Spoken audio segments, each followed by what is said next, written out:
Eu estou hoje aqui com o meu mestre lá da Estação das Letras, o Elias Fajarda, um mestre e amigo, para falar do trabalho dele. Ele que é escritor, pintor e jornalista. E estamos aqui para conversar sobre o trabalho dele, como ele orientou, inclusive, as suas diferentes profissões.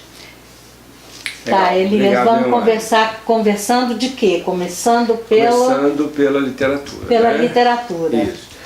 Quando eu era menino, eu queria ser escritor e queria ser pintor, tudo ao mesmo tempo. Depois fui tentando isso, vi das dificuldades que tinha em realizar isso. Desde os 15 anos eu estou tentando até hoje, eu ainda não consegui.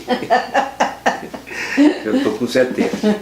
Então eu comecei sendo jornalista, que eu queria daí passar para ser escritor, mas ser jornalista atrapalhava, porque é uma profissão muito absorvente. Ao mesmo tempo que te dá uma mecânica boa de lidar com a língua, também te afasta de um trabalho mais ficcional. Comecei a escrever contos na década de 70, publiquei 2 livros de contos, naquele boom dos contistas que surgiam, e depois não consegui publicar mais nada. E aí eu fiquei de mal com a literatura, parei com tudo, porque a década de 70 foi muito produtiva, muitas revistas, a gente tinha um público, editava os próprios livros, aquela coisa da coisa alternativa e tal. E depois, no 80, 90, por aí, parou tudo, você não conseguia produzir mais nada. Eu produzi um romance que ninguém quis, tentei uma opção de editoras. Aí eu fiquei chateado e parei por um tempo. Meados dos anos 2000, 2005, 2006, meu filho se mudou para a Austrália e eu fiquei precisando de ter alguma coisa para fazer, um tricô, uma atividade que me absorvesse, né? E aí eu pensei em transformar os meus contos num romance e comecei a tentar escrever um romance que é muito mais difícil, é longo, demora anos para você fazer, né? Você que está fazendo não sabe disso. O primeiro foi O Ser Tão Menino, que eu publiquei em 2011 e que eu tentei dar uma amarração nos meus contos.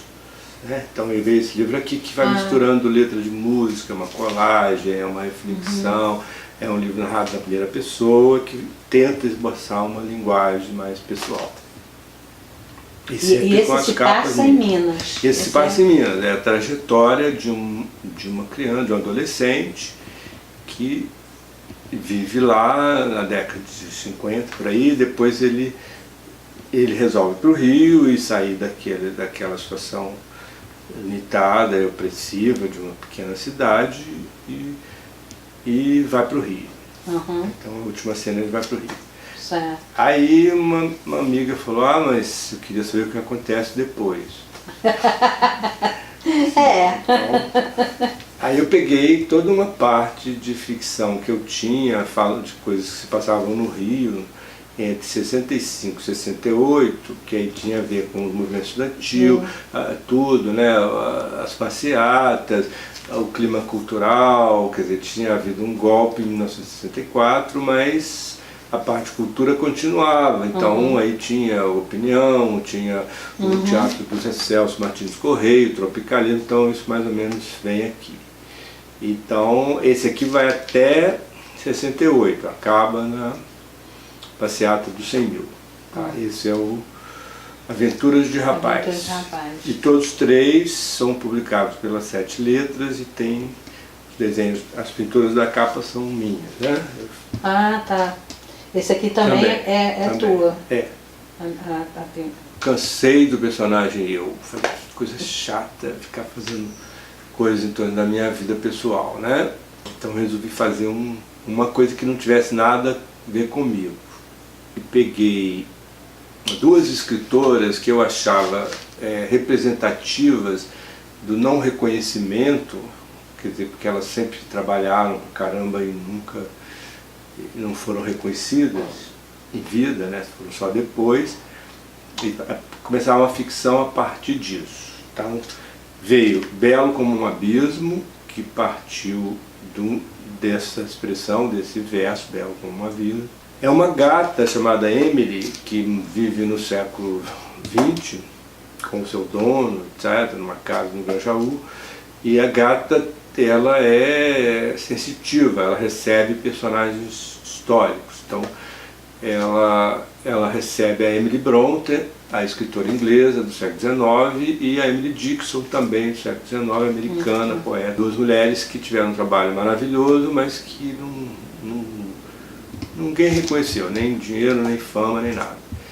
E se mistura uma situação do século XXI com uma situação do século XIX, e eles viajam, toda vez que aparece essa expressão, viaja-se no tempo. O Otávio, o dono da gata, vai lá na época da Dickinson e da Brontë, e elas também vêm aqui. Então é uma farsa, é uma brincadeira. Esse romance ganhou, ele foi um dos 10 selecionados para o Prêmio Jabuti em 2015. Aí, também é teu esse trabalho? Também é. Esse é uma série. Eu tinha uma gata chamada Adélia, que quando eu resolvi me mudar, eu não ia trazer ela para um apartamento pequeno, eu morava num apartamentinho no térreo, né? Ela entrava e saía. Eu tive que abandonar a Adélia, e aí eu fiz uma série de desenhos nanquim com pena dela. Sim. E tirei um deles, e o livro é meio dedicado a essa criatura, essa gata que já morreu, né? O editor falou assim: poxa, mas agora que você foi premiado, você não pode se esconder, publique uma outra coisa. Eu falei: mas eu não tenho, a única coisa que eu tenho são poemas. Eu disse: mas poema não vende, que a editora adora dizer que poema não vende, que também é uma mentira. Na verdade, poema vende, se for bom, se você conseguir trabalhar legal. Sim. E aí eu resolvi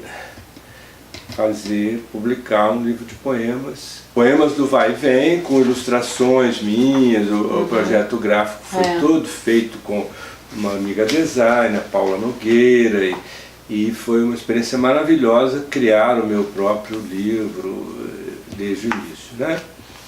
Toda a parte gráfica você trabalhou também junto com o texto, né? Isso, aí ela dizia: esse aqui está precisando mais um desenho, faz mais um.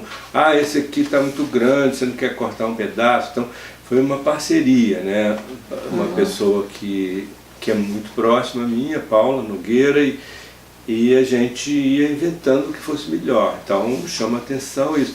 As invenções dela, a parte preta com branco vazado, né, a cor só na capa, a gente inventou. Esse livro está muito bonito.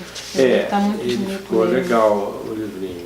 Também foi bem, quer dizer, vendeu um pouquinho, mas quer dizer, eu não sou um cara de grandes tiragens, mas eu tenho um público que gosta do meu trabalho. Então eu faço tiragens pequenas e quase sempre vendo, e depois comendo mais algumas, aquela coisa mesmo, do circuito pequeno a médio. E agora eu vou lançar um outro esse ano, chamado Por Assim Dizer, que eu estou finalizando, então deve sair no segundo semestre. Vai ser assim também com ilustrações suas? Aí já ficou complicado, porque a editora achou que não dava para fazer assim, com tantas firulas, que era muito complicado para eles. Então eu negociei, tem uma ilustração na capa, e cada bloco de poema tem uma ilustração. Eu não tenho todas essas vinhetas, então só tem 8 visuais no livro inteiro. Mas está legal, está bonito. Sim, mas assim, as ilustrações continuam sendo suas, porque aqui também, né? As capas são suas. A parte visual é legal, porque como eu trabalho com texto, trabalho com cultura, é bom que eu possa aproveitar para juntar as duas coisas. Poesia é o gênero mais difícil, né? Então, toda vez que você olha, você tem que tentar jogar tudo fora e fazer outro. Estou encerrando um ciclo, agora não tenho plano de fazer mais livros de ficção, não. Não? Eu tenho contos, mas eu não sei, eu acho que para fazer, cada vez que você publica, você vai ficando mais exigente. Se eu tiver que fazer alguma coisa, só se eu achar que essa coisa é muito boa. Sei. Porque se eu achar que está mais ou menos, para que eu vou investir energia, trabalho, dinheiro? Você faz um livro, você tem que ficar uns 2 ou 3 anos trabalhando esse livro, você sabe disso. Você tem que ir para aqui, para ir para ali, vai não sei aonde, ou tenta uma divulgação, ou dar uma aula em que você possa falar disso. Você tem que ter uma dedicação ao livro, porque se o autor não divulgar, não caetituar o seu livro, o livro encalha. Então eu estou nessa fase, ainda estou mexendo com esse aqui. Eu vou mexer mais um pouco até o fim do ano e no ano que vem começo a mexer com o outro, que aí demora mais. São todos editados pelas 7 Letras, São todos né? pelas 7 Letras. E estão todos à venda. Estão no catálogo. Estão todos no catálogo. É só a pessoa entrar no site das 7 Letras e pedir, né? Eles entregam. E o teu trabalho como pintor? Pois é, aí já eu me interessava por pintura muito. E comecei a tentar desenvolver a minha linguagem. Fui fazer aulas no Parque Lage, na Escola de Artes Visuais. E fiz aulas com a Anabela Geiger, com outras pessoas, com o Fernando Cocaralho e tal. E comecei a trabalhar, quer dizer, no início eu trabalhava com aquarela, ganhei uma caixa bonita de aquarela. Então eu fiz trabalhos que mostravam nus, como aqueles que estão ali, que tem a ver com as aulas de modelo vivo que a gente fazia no parque. Desenhava em carvão, eu comecei a transportar isso para aquarela. Depois eu tive uma fase que eu mexi com abstração. Eu gosto muito do expressionismo alemão, dessa coisa que você não sabe direito se é uma figura ou se é uma mancha. Esse quadro é inspirado em Istambul, que tem aquelas mesquitas, que tem esse visual muito vermelho, muito dourado, etc. e tal. E trabalhei nessa fase. Depois eu tive também uma fase que eu chamava de contraluz, que no meu tempo de jornalista tinha um negócio, não pode fotografar contra a luz. Quando o fotógrafo tem que estar aqui e a luz tem que estar atrás, para poder a luz iluminar o que você vai fotografar. Se você fotografar de frente para a luz, vai ofuscar, não vai sair bem. Isso não, por que tem que ter essa regra? Eu quero mexer com a pintura que seja contra a luz, que a luz invada tudo, venha caindo, venha abrindo. Então eu comecei a fazer coisas assim, que tem uma mistura com fotografia, a partir de uma matriz de uma fotografia minha, mas aí ia envolvendo esse material, por exemplo, é saco de estopa esticado, fazer pesquisa de material e fazer esse também, e utilizar a fotografia, mas também misturar de forma que confunda o espectador. Você não sabe direito se é uma pintura, se é uma fotografia, onde começa um, onde termina outro e por aí vai. E essa é o contraluz. Depois também comecei uma fase chamada Batilândia.